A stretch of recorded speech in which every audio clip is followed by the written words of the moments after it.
কারণে, সম্পদের কারণে, নেতৃত্বের কারণে আরেকজনের সঙ্গে অহংকার করে, তাহলে সে গুনাহগার হবে। আমি হয়তো কোনো এক দিক থেকে আরেকজনের থেকে সবল, কিন্তু এটাও বুঝতে হবে এরকম ব্যক্তিও আছে যার কাছে আমি আবার দুর্বল। এই জন্য রব্বুল আলামিন অহংকারকে হারাম করেছেন।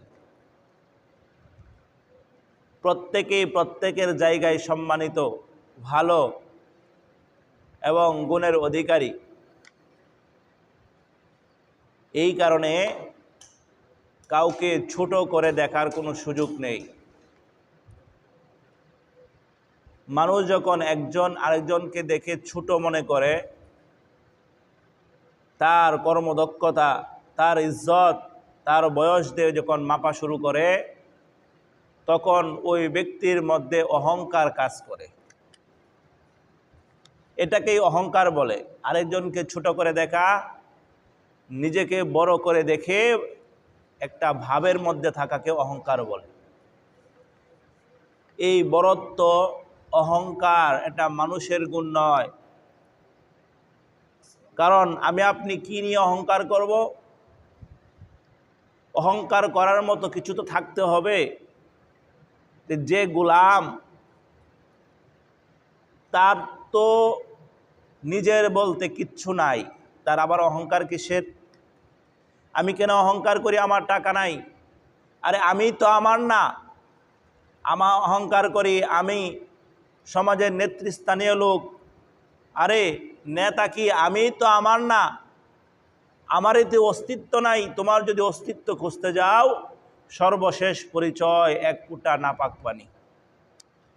এটা আমার আপনার পরিচয়। আবার এই নাপাক পানি কি আমার আবার আপনার সৃষ্টি? আল্লাহর সৃষ্টি। সুতরাং আল্লাহর সামনে আমরা সকলেই গোলাম। আর গোলাম মানে যার কোনো স্বাধীনতা নাই, গোলাম মানে যার কোনো নিজের বলতে কিচ্ছু থাকে না। সুতরাং গোলামের কোনো অহংকার হতে পারে না। অহংকার হচ্ছে আল্লাহর বৈশিষ্ট্য। আল্লাহ অহংকার করবে, কারণ উনি স্বয়ং সম্পূর্ণ, কোনো কিছুর অভাব নাই, কারো দ্বারস্থ হতে হয় না, কাউকে ধন্না দেওয়া লাগে না। এই জন্য অহংকার কার চাদর? অহংকার হচ্ছে আল্লাহর চাদর। এই অহংকার হচ্ছে আল্লাহর চাদর।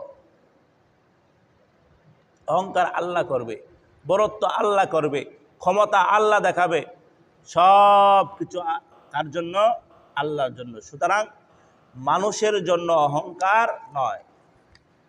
তো মোহতারাম হাজরিন, এই অহংকারকে আমাদের বর্জন করতে হবে। যদি বর্জন না করি, তাহলে আল্লাহর কঠিন হুঁশিয়ারি আছে। আমি অহংকার করলাম, তো আল্লাহ বলে দিছেন তুমি যদি অহংকার করো তাহলে শুনে রাখো, ইন্নাল্লাযীনা ইস্তাকবিরুনা আন ইবাদাতি, বান্দা যারা আমার ইবাদত থেকে অহংকার করবা, ইবাদত করা থেকে যারা অহংকার করবা, তারা শুনো, সায়াদখুলুনা জাহান্নামা দাখিরিন, তাদেরকে জাহান্নামে নিক্ষেপ করা হবে। কোরআনের আয়াত। আল্লাহ কি বলছে? যে আমার ইবাদতের মধ্যে যদি অহংকার করো, তাহলে তোমাকে জাহান্নামে নিক্ষেপ করা হবে। আমি হজ করে আসছি, আমার ভাবই পাল্টে গেছে। তাহলে আপনি ইবাদতের সঙ্গে অহংকার করলেন। আমি 5 ওয়াক্ত নামাজ পড়ি বলে, যে 5 ওয়াক্ত নিয়মিত নামাজ পড়ে না তার সাথে ভিন্ন রকম ফাটলই, তাহলে আমি আপনি অহংকারী, আমার জন্য জাহান্নামে নিক্ষেপ হবে।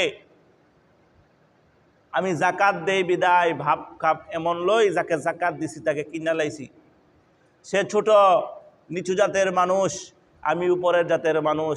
আল্লাহ বলেন তাকে জাহান্নামে নিক্ষেপ করা হবে। যারা ইবাদত থেকে অহংকার করবে, আল্লাহ তাদেরকে জাহান্নামে নিক্ষেপ করবে। স্পষ্ট কথা। তাহলে কোনো বিষয় ইবাদতে অহংকার করা যাবে? ইবাদতে অহংকার করা যাবে না। অহংকার যে করব তার পরিণতি খুবই ভয়াবহ হবে। চাই আল্লাহর ওলি হোক, চাই আলেম হোক, চাই জালেম হোক, মুমিন হোক, আল্লাহর খাস বান্দা হোক না কেন, অহংকারকারীর স্থান হচ্ছে জাহান্নাম। আপনারা জানেন অনেক আলোচিত বিষয়, এই ইবলিস, শয়তান, শয়তান যাকে বলি, এই শয়তানের থেকে ভালো জিন আর কেউ ছিল না। শয়তান তো জিন, জিনদের বংশধর। ওই শয়তান থেকে আর কেউ ভালো ছিল না। সে আল্লাহ রাব্বুল আলামিনের ৮০,০০০ বছর ইবাদত করছে। কয় হাজার বছর? ৮০,০০০ বছর। তো আমরা হায়াতেই তো পাই ৬০-৭০ বছর, ৮০ বছর, ১০০ বছর। একজন আল্লাহর ওলিও যদি ইবাদত করতে চায় তাহলে ১০০ বছরের বেশি সুযোগ নাই। আর সে ইবাদত করছে ৮০,০০০ বছর, সাধারণ কথা না। কি পর্যায়ে পৌঁছেছে সে ইবাদত করার ক্ষেত্রে? যে পাওয়া যায় সে ফেরেশতাদেরকে ক্লাস করাইতো, ফেরেশতাদেরকে ক্লাস করাইতো, শিখাইতো, পড়াইতো। তাহলে ফেরেশতাদের কোনো গুনাহ আছে? নিষ্পাপ। তাদেরকে গাইড দিত ওই শয়তানে। আল্লাহর আরশের দায়িত্বে ছিল, আরশ যারা বহন করে তাদের প্রধান ছিল ইবলিস। ইবলিস তাহলে তার মর্তবা কত বেশি ছিল? অনেক মর্তবার অধিকারী সে হয়ে গিয়েছিল, কিন্তু অহংকারের কারণে তার সকল বুজুর্গিয়াত শেষ, তার সকল ইবাদত শেষ, তার সকল সম্মানজনক পদ শেষ। কি পর্যায়ে পড়ছে? একেবারে সর্বনিম্ন, যার থেকে নিচে আর হতে পারে না, এরকম ঘৃণিত অবস্থায় সে পরিণত হয়েছে। কি কারণে? অহংকার। কি কারণে? অহংকারের কারণে, আর কিচ্ছু না, শুধু অহংকার করছে। কত বড় জিনিস! তো আমি আপনি তো দূরের কথা, আমি আপনি কি কতটুকু আল্লাহর আস্থাভাজন হতে পেরেছি? আল্লাহর পেয়ারা হতে পেরেছি কিনা এটাই তো আমার জানা নাই। ঈমান আছে কিনা এটাও তো আমার জানা নাই। ইবাদত কবুল হচ্ছে কিনা এটাও তো জানি না। ইবাদতও ছেড়ে দেই, মাঝে মধ্যে মিথ্যা বলি, জোয়া খেলি, বিড়ি খাই, যত অন্যায় অপরাধ সব কিছু করছি, আবার অহংকারও করছি। আর ফেরেশতা, ওই ইবলিস, আল্লাহর বুজুর্গ হওয়া সত্ত্বেও, একেবারে কাছের লোক হওয়া সত্ত্বেও, ফেরেশতাদের শিক্ষক হওয়া সত্ত্বেও, ৮০,০০০ বছর আল্লাহর ইবাদত করার পরেও সে অহংকার করার কারণে তার সকল বুজুর্গিয়াত শেষ হয়ে গিয়েছে, তার সকল বরত্ব শেষ হয়ে গিয়েছে, তার সকল দায়িত্ব শেষ হয়ে গিয়েছে। কারণ কি ছিল? অহংকার। তার যুক্তি ছিল আনা খয়রুম মিনহু, আমি তার থেকে উত্তম, আমি তার থেকে উত্তম। কার থেকে? আদম থেকে। এই অহংকারের করার কারণেই তার সকল কিছু চলে গিয়েছিল। বিশাল বর্ণনা আছে কোরআনের মধ্যে এই বিষয়ে, আপনার ইতিহাস ঘটনা আপনারা জানেন। আল্লাহ বলেন, ওয়াইদ কুলনা লিল মালাইকাতি ইসজুদু লিআদামা ফাসাজাদু ইল্লা ইবলিস। আল্লাহ কয়, ওয়াইদ কুলনা লিল মালাইকা, আমি যখন ফেরেশতাদেরকে বললাম উসজুদু, আদমকে সেজদা করো। কাকে বলছে? ফেরেশতাদের। আর ফেরেশতাদের শিক্ষককে? ইবলিস। ফেরেশতাদের শিক্ষক ইবলিস। তো সকল ফেরেশতার সামনে ইবলিস, এরপরে ফেরেশতারা। তো ফেরেশতা সকলে কি করছে? সেজদা মারছে আদম আলাইহিস সালাতু ওয়াস সালামকে। ফাসাজাদু ইল্লা ইবলিস, কিন্তু ইবলিস সে সেজদা করে নাই। আবা ওয়াস্তাকবার, সে অস্বীকার করলো, অহংকার করলো, পৃষ্ঠপ্রদর্শন করলো। ওয়া কানা মিনাল কাফিরিন, যার ফলশ্রুতিতে সে কাফেরে পরিণত হয়ে গেল। কি কারণে? অহংকার করছে। ফাসাজাদু ইল্লা ইবলিস, আচ্ছা সেজদা দেশ নাই, দাঁড়ায় রইছে, সবাই সেজদা দিছে। আল্লাহ জিগাই, ওরে ইবলিস তুই সেজদা দিলি না কে? তো সেজদা দেওয়ার মধ্যে কারণটা কি, না দেওয়ার মধ্যে? আল্লাহ জিগায় তুই সেজদা দিলি না কি লাগিয়া? আল্লাহ তাসজুদু ইদ আমারতুকা, কোন জিনিস তোমাকে আমার নির্দেশ থেকে বিরত রাখছে? আল্লাহ জিগাইতেছে, তুই কোন কারণে তুই সেজদাটা দিলি না, এটা ক। আমি যে কইছি তুই দিলি না গেলে সেজদাটা, এটা আবার ক আগে। আল্লাহ জিগাইতেছে, কোরআনের আয়াত এগুলা। ক্বালা আনা খায়রুম মিনহু, ইবলিস তার খোরা যুক্তি দাঁড় করা আনা খায়রুম মিনহু, আমি তার থেকে উত্তম, আমি তার থেকে উত্তম। অহংকার ঢুকে গেছে, অহংকার। ক্বালা আনা খায়রুম মিনহু, ইবলিস বলে আমি তার থেকে উত্তম, আদম থেকে আমি উত্তম। খলাকতানি মিন নার, আদমকে সৃষ্টি করা হয়েছে। খলাকতানি মিন নার, আমাকে সৃষ্টি করা হয়েছে আগুন থেকে। ও খলাকতাহু মিন তিন, এবং আদমকে সৃষ্টি করা হয়েছে মাটি থেকে। যুক্তি দেখছেন? অহংকারের ঠেলায় হ্যাঁ কয় কি, কয় হে হইছে মাটির তৈরি, আমি হইছি আগুনের তৈরি। হে হইছে কি তৈরি? কে মাটির তৈরি? আদম আলাইহিস সালাতু ওয়াস সালাম। তা মাটির তৈরি জিনিস থেকে যে জিনিস হবে, এটা তো মনে হয় নূরের তৈরি নাকি?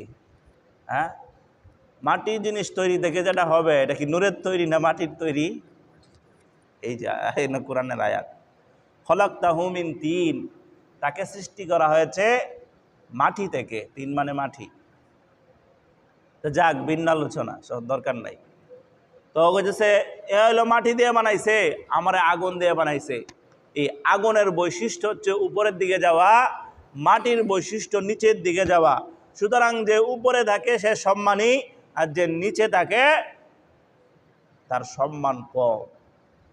সুতরাং আমি কিনলে গিয়ে আদমরে সিজদা দিব, সে আদম না আমার সিজদা দিব?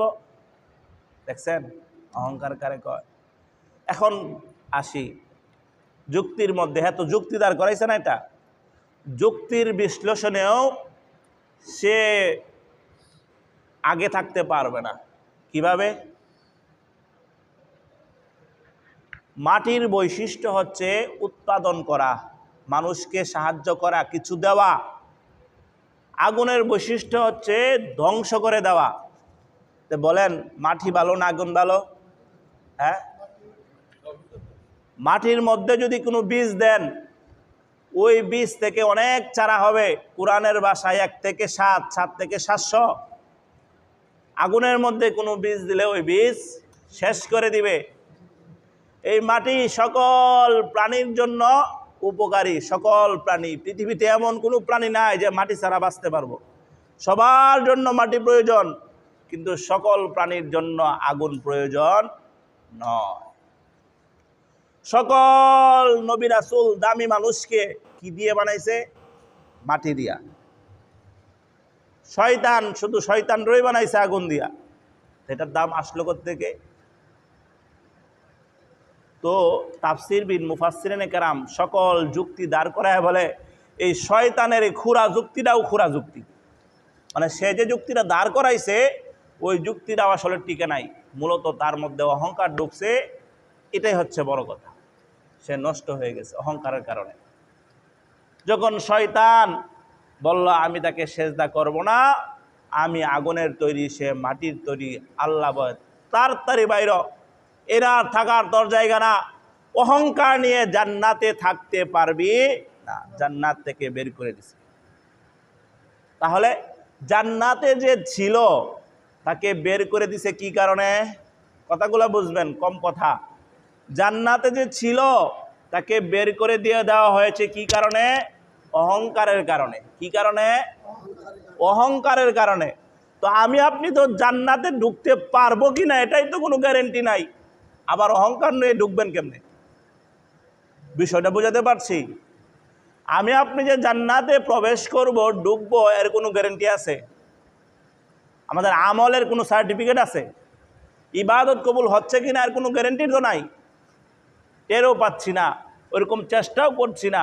ধরেন আল্লাহ সব কিছু নিয়ে আমাকে জান্নাতের জন্য প্রস্তুত করে ফেলছে, হয়তো আমার তওবা কবুল করছে, অথবা আমার ইবাদত কবুল করছে, অথবা রাসূলের শাফায়াতে আমি জান্নাত পাওয়ার উপযুক্ত হয়ে গেলাম, তো আপনার অহংকার কি করবেন? অহংকার নিয়ে তো জান্নাতে থাকা যায় না। কোরআনের আয়াত স্পষ্ট, ইবলিসকে ওই সময় তাড়াতাড়ি বাইর করে দিয়েছেন, তুই তাড়াতাড়ি বাইর, এই অহংকার নিয়ে জান্নাতে থাকার জায়গা না। তাহলে যে অহংকারের কারণে জান্নাত থেকে বের করে দিছে, ওই অহংকার নিয়ে আমরা জান্নাতে ঢুকতে পারবো? অহংকার হতে হবে, বিনয়ী হতে হবে। গত জুমায় বলছিলাম বিনয়ী হওয়া, এই জুমায় বলতেছি অহংকার মুক্ত হওয়া। অহংকার যখন চলে যাবে এমনিতেই আপনার মধ্যে বিনয় চলে আসবে। তো আমাদেরকে যদি অহংকার মুক্ত হতে পারি তাহলে আমরা মানুষ হতে পারবো, আর যদি অহংকার মুক্ত না হতে পারি তাহলে মানুষ হতে পারবো না। না, মানুষ হইলি না, আসলে কি মানুষ না? আত্মা আছে, চোখ আছে, পাও আছে, মুখ আছে, আসল মানুষ মানুষ হতে পারলাম না। কারণ মানুষ যখন নষ্ট হয়ে যায়, বালহুম আদাল, সে চতুষ্পদ জন্তু থেকেও বেশি নিকৃষ্ট আর খারাপ। তো অহংকার করা যাবে না কেন? কারণ এটা মানুষের বৈশিষ্ট্য না। এই অহংকার কার বৈশিষ্ট্য? আল্লাহর বৈশিষ্ট্য। হাদিসে কুদসির মধ্যে আল্লাহ বলেন, আল কিবরিয়াউ রিদাই, অহংকার হচ্ছে আমার চাদর, ওয়াল আজমাতু ইরাই, আর আজমত মহত্ব বরত্ব হচ্ছে আমার পোশাক।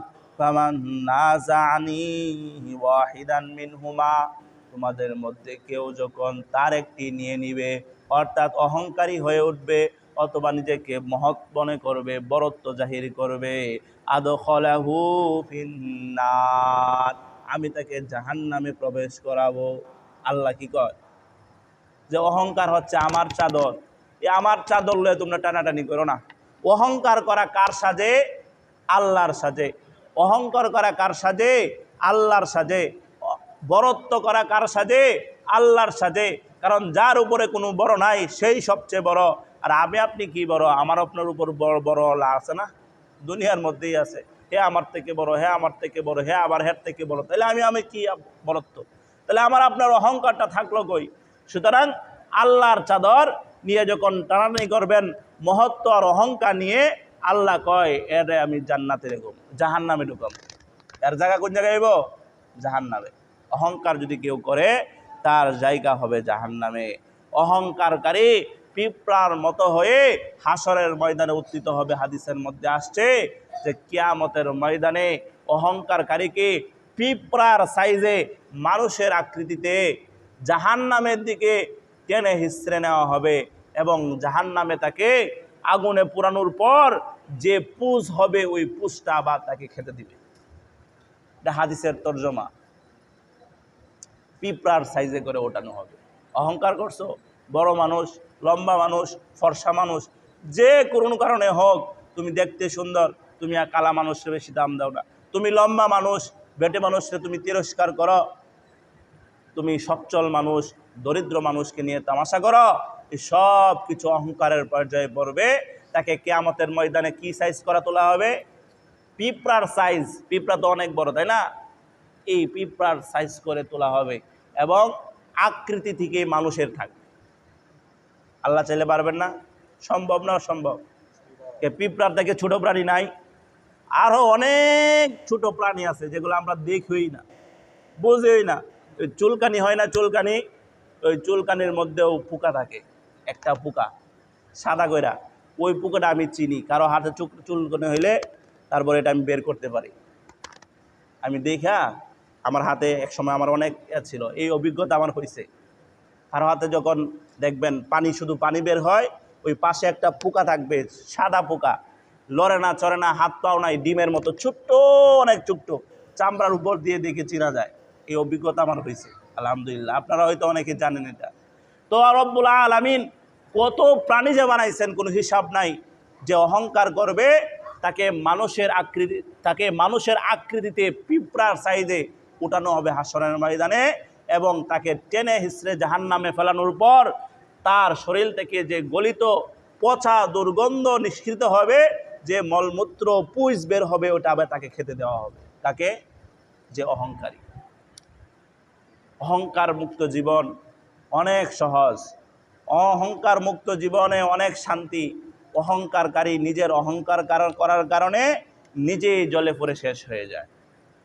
আপনি আরেকজনকে নিয়ে অহংকার করতেছেন, মানে সে এই সেই নাই, আমি এই সেই, আমি অমুক তমুক, কিন্তু সে জানেও না আপনি তাকে নিয়ে কি করতেছেন, জ্বলতেছেন। এই জ্বলাটা সে অনুভব করছে না, আপনি নিজের জ্বলা নিজেই খেচ্ছেন। দুনিয়াতে না আসে তার শান্তি, আখেরাতে না আছে তার শান্তি। অহংকার মুক্ত জীবন বড়ই সুখের হয়। এই জন্য অহংকার মুক্ত জীবন করব তো ইনশাআল্লাহ। সকল ক্ষেত্রে নিরহংকার হব, সকল ক্ষেত্রে নিরহংকার হব, তাহলে জীবনেও সহজ হবে, আখেরাতেও আমাদের জন্য সহজ হবে। অন্যথায় দুনিয়াতেও আমাদের কষ্ট করতে হবে, নিজের পুরা নিজের পড়তে হবে, আখেরাতে আল্লাহর নির্দেশে জাহান্নামের আগুনে পড়তে হবে। মোহতারাম হাজরিন, আমরা যখন নিরহংকার হতে পারবো তখন রব্বুল আলামিন আমাদেরকে ফলাফল দিবে, বড় প্রতিদান দিবে বেশি। যেমন উদাহরণস্বরূপ হুনাইনের যুদ্ধ, রাসূল আকরাম সাল্লাল্লাহু আলাইহি সাল্লাম নিজে এই যুদ্ধের মধ্যে অংশগ্রহণ করেন। এই যুদ্ধের মধ্যে মুসলমানদের সবচেয়ে বেশি সৈন্য একসাথে হয়েছিল 12,000 সৈন্য। প্রকান্তরে কাফের বেঈমান মুশরিক তাদের সৈন্য সংখ্যা মুসলমানদের থেকে কম ছিল, যার ফলশ্রুতিতে কিছু নৌ মুসলিম সাহাবী যারা নতুন মুসলমান হয়েছে তাদের মধ্যে একটা অহংকার চলে আসছে, একটা ভাব চলে আসছে যে আমরা সংখ্যায় বেশি, এখন সংখ্যার কারণে আমরা আর পরাজিত হব না। এই কথা বলে ফেলল কিছু কিছু সাহাবী। এই কথা বলার পর যখন যুদ্ধ শুরু হয়ে গেল তখন মুসলমানরা অল্প সময়ের ব্যবধানে ছত্রভঙ্গ হয়ে পরাজয়ের অবস্থা। মুসলমানদের কোনো দিশা নাই, সকলের দিকে দিক বেটিক ছুটে গেছে। প্রথমে অহংকার করছিল কি কারণে? যে আমরা সংখ্যায় বেশি। আল্লাহ রাব্বুল আলামিনের কাছে এই কাজটা পছন্দ হয় নাই, এই কথাটা পছন্দ হয় নাই, কারণ সংখ্যাধিক্যের কারণে ইতিপূর্বে মুসলমানরা কোনো যুদ্ধে বিজয় লাভ করছে এরকম নজির নাই। বদরে মুসলমান কম ছিল, বিজয় মুসলমানদের আসছে। উহুদ, খন্দক, প্রত্যেক যুদ্ধেই মুসলমানদের সংখ্যা ছিল কম, কিন্তু বেদিন কাফের মুশরিকদের সংখ্যা ছিল বেশি। বিজয় দিয়েছেন রব্বুল আলামিন মুসলমানদের, কিন্তু মুসলমানদের সংখ্যা যখন বেশি হয়ে গেল, এই সংখ্যার আধিক্যের কারণে যখন সাহাবীদের মধ্যে অহংকার ঢুকে গেল, রব্বুল আলামিন তাদেরকে একটা ধাক্কা দিলেন যে দেখো সংখ্যায় কিচ্ছু হয় না, সংখ্যা মূল জিনিস না, মূল জিনিস হচ্ছে তাকওয়া। কি কারণে আসছো, কি করতেছো, এই জিনিসটা যখন দৃঢ় থাকবে তখন আস্তে আস্তে আপনি হিম্মতের সঙ্গে যখন আগায় যাবেন তখন আপনি কাজে সফল হইতে পারবেন। আর যদি হিম্মত না থাকে, সাহস না থাকে, তাহলে আপনি কুলায় উঠতে পারবেন না। আল্লাহর কাছে এই কথাটা পছন্দ হয় নাই, যার ফলশ্রুতিতে অল্প কিছু সময় ব্যবধানে সকলে ছত্রভঙ্গ হয়ে গেল। প্রাথমিক সময় তা রাসূল সাল্লাল্লাহু আলাইহি সাল্লাম যখন দেখলেন সকল সাহাবায়ে কেরাম দূরে চলে গেছে, তখন রাসূল ছিলেন খচ্চবের উপর, মাঝ মাঠে নেমে তখন হাতাগুলো এরকম গুঠাইলেন, গুঠাইয়া কচ্ছপ থেকে লাফ দিয়ে নেমে একটা শের পড়লেন। শেরটা হচ্ছে আনান নাবিয়্যু লা কাযিব আনা বনু আব্দুল মুত্তালিব, যে আমি সত্য নবী, আমি মুহাম্মদে, আমি আব্দুল মুত্তালিবের বংশধর, সুতরাং আয় আমার লয় কেডাইবি। আমরা ফাফর লই না অনেক সময়, আমরা তো লই অতিরিক্ত, যেটা আমার মধ্যে নাই ওইটা লই, আমার চিনস, এটা অহংকার। আমার চিনসকে একটা জারি মারি না, ওই বাসের হেল্পারের সাথে আর কি, যার লাগে পারবর সাথেই যায়, বাসের হেল্পারের সাথে আমার চিনস, এই সেই, এগুলো অহংকারের কাজ। অথবা কোনো জায়গায় যাওয়ার পরে কোনো একটা ঘটনা ঘটে গেছে, তখন নিজের বরত্ব জাহির করা, অমুক তমুকের পরিচয় দেওয়া, ফোন দেওয়া, অমুককে দেখতেছি, খবর করে লমু, দেখালমু, সব কিছু অহংকারের কাতারের পরে। তা রাসূল সাল্লাল্লাহু আলাইহি সাল্লাম যে গর্বটা করেছিলেন সেটা আসলেই সত্য কথা বলছে। আনান নাবিয়্যু লা কাযিব, আমি সত্য নবী, আনা বনু আব্দুল মুত্তালিব, আমি আব্দুল মুত্তালিবের বংশধর, আয় কেডাইবি। রাসূল যখন এরকম একটা চিল্লানি দিয়া খাদা থেকে, কচ্ছপ থেকে লাফ দিয়ে নামলেন, সকল সাহাবীরা অনুপ্রাণিত হয়ে সকলে একজোড়ো হয়ে হুনাইনের যুদ্ধেও মুসলমানদের বিজয় আসছে। পরবর্তীতে রব্বুল আলামিন আয়াত নাজিল করে জানালেন যে দেখো তোমাদের প্রাথমিক অবস্থায় পরাজয়ের কারণ ছিল তোমাদের অহংকার। তাহলে সাহাবায়ে কেরামের মতো আমরা আজও হতে পারবো? অসম্ভব, হবে না। তাদের দ্বার কাছে যেতে পারবে না কোনো ওলি, কুতুব, গাউস, বুজুর্গ, হক্কানি, রব্বানি, আলেম, মুফতি, মুহাদ্দিস, মুমিন, মুসলমান কেউ তাদের কাছে যেতে পারবে না। তারাও যদি অহংকারের কারণে ধাক্কা খেতে হয়, আল্লাহর থেকে শাসিত হতে হয়, সুতরাং আমি আপনি কোন সলিমুদ্দিন? তো আজকের শিক্ষা হচ্ছে অহংকার রাখা যাবে না। যে যে জায়গায় আছেন অহংকার রাখা যাবে না। আপনি হয়তো আপনার ফ্যাক্টরির মধ্যে অথবা মেইলের মধ্যে আরেকজনের থেকে উপরে সিনিয়রে আছেন, অফিসারে, তো তার লগে যা তা ব্যবহার করলেন, অহংকার করলেন, এটা হয় না। সমাজের মধ্যে আপনার মর্যাদা একটু উপরে আল্লাহ দিয়েছেন, যে কারণেই হোক, হয়তো সম্পদের কারণে, হয়তো নেতৃত্বের কারণে, হয়তো টাকা পয়সার কারণে, কিংবা আপনার সাহসিকতার কারণে। অনেক মানুষ আছে যে সাহসের কারণে তাকে অনেক কি করে, ভয় পায়, কারণ জানে ওই যেটা ইচ্ছা ওটা করে লাইব, ওর মাথা ঠিক নাই, পাগলা টাইপের। যে কোনো কারণেই হোক, আপনি কারো সাথে অহংকার দেখাতে যাবেন না। অহংকার করছেন তো সব ধ্বংস, দুনিয়াও ধ্বংস, আখিরাতও ধ্বংস, যেটাকে বলে খসিরত দুনিয়া ওয়াল আখিরা। দুনিয়াতে আপনি সম্মান পাবেন না, কেউ আপনাকে সামনাসামনি কিছু বললেও পিছন দিয়ে আপনার মন্তব্য করবে। দুনিয়াতে আপনি ব্যক্তি জীবনেও আপনি মানসিকভাবেও শান্তি পাবেন না, আখিরাত পরকালে যুগেও আপনার জন্য জান্নাত বরাদ্দ নাই। রব্বুল আলামিন আমাদেরকে অহংকার মুক্ত বিনয়ী মানুষ হওয়ার তৌফিক দান করো। ওয়াখির দাওয়ানা আনিল হামদুলিল্লাহি রাব্বিল আলামিন। যারা সুন্নত করি নাই কবলাল জুমাতে, যারা সুন্নত করে নাই, একটু বসেন, কিছু কথা আছে, আপনারা বসেন।